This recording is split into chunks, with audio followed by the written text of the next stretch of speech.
Hello and welcome to Certified Reviews. I'm Syndi, and today we are taking a look at HBO's The White Lotus Season 1 with Jennifer Coolidge, Connie Britton, Jake Lacey, Alexandra Daddario, and Sydney Sweeney.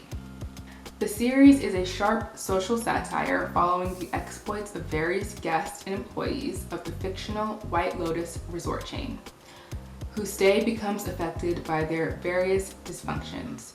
A week in the life of vacationers is unraveled as they relax and rejuvenate in paradise. With each passing day, a darker complexity emerges in these picture-perfect travelers, the hotel's cheerful employees, and the idyllic locale itself. This series is created by Mike White. Hot take, I don't think The White Lotus is very good, and I don't understand the hype. Number one, it's not a slow burn, it's just boring. I was told that this was a slow burn. Basically that it was gonna take a while for the plot to really pick up and for events to truly happen and to unravel. So I said, okay, I'm okay with this slow burn. I've watched very long movies, so I'm ready for this. No, it wasn't a slow burn. Nothing happens. Like, things happen, but there are no consequences for those things, so it makes those things feel very insignificant and irrelevant. And like, what was the point of this build-up when we didn't get anything out of it? Like, no one really changes, everything stays basically the same. Like, even the mystery of like, oh, who has died, because that's how the show opens. When you find out, it's like, okay, how was I supposed to feel about this? And also like, yeah, I could have seen this coming because this has been the central conflict. So, Number two, the characters are insufferable. And yes, I do understand that that is the point of the show, is that the characters are extremely annoying and irritating.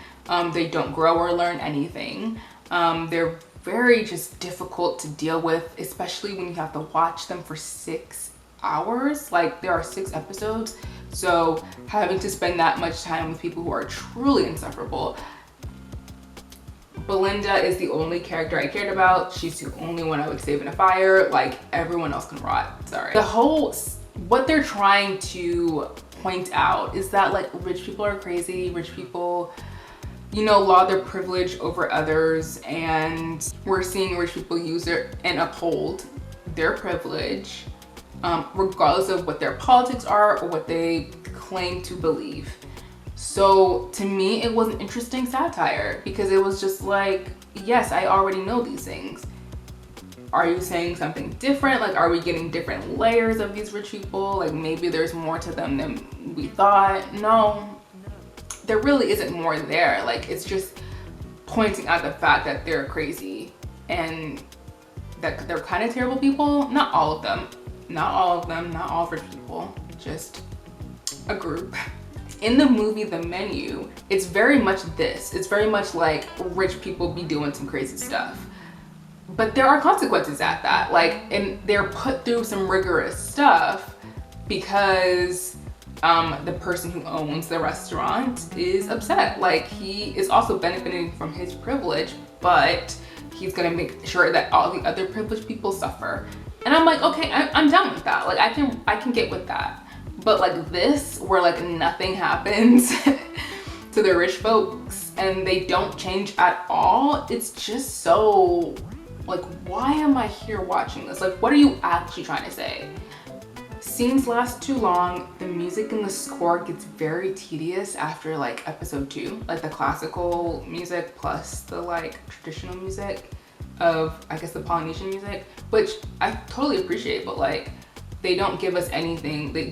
The score is what the score is. Like, the music is what it is. So when the scenes last too long and it's just like scenery and you just hear music, it's just very, very boring. The big episode 6, where you finally find out who dies. Again, like I said, not interesting because the character of Shane is upset at the hotel manager for the entire series. like the entire series. So when he accidentally kills him, it's like, okay, I'm thinking that someone else is gonna die. Like they're gonna maybe present like this is the main conflict and then do like an alley-oop and like give us something different. Like maybe that was just a misdirect. No, the conflict between the two people who hate each other the most, one of them dies by the other person. And it's just like, okay, cool. Y'all don't even try to do something cool. Like that's my thing. Like you have these great actors, you're in this beautiful setting, and you didn't even try to do anything interesting with it. Like that's what makes me the most upset. It was funny. There were definitely some good comedic moments in it, mostly due to Jennifer Coolidge. I think that she is the star of the show. Her career has been revitalized, and I think that's awesome. And she definitely deserves all the hype and all the acclaim that she's getting, but it wasn't enough. It wasn't enough. Like the small laughs I got were not enough to justify the show at all. I have a feeling that the social media impact of watching the show is the main reason that it was nominated for a whole bunch of stuff.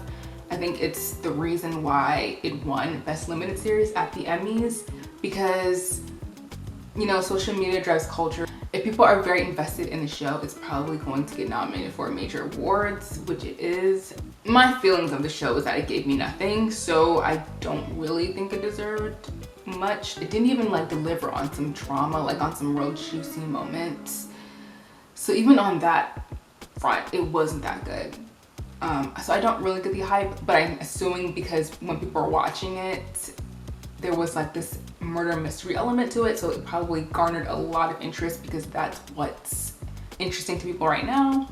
So I'm assuming that's why it is in the position where it is right now. Maybe season 2 is better, don't know. I don't know if season 2 is better.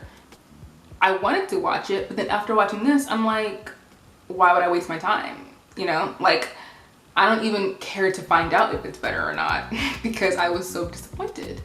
Basically, I didn't really enjoy the show. I think it's kind of funny. I think Jennifer Coolidge is probably the best part. So if you want to watch it, you can watch it for that. It also, well, hey, this might be an upside. It kind of made me want to watch Succession because I feel like Succession probably does this theme better. Anyways, I am giving The White Lotus a 6 out of 10. If you've watched The White Lotus season 1, let me know what you thought of it in the comments below, and I will see you in the next video.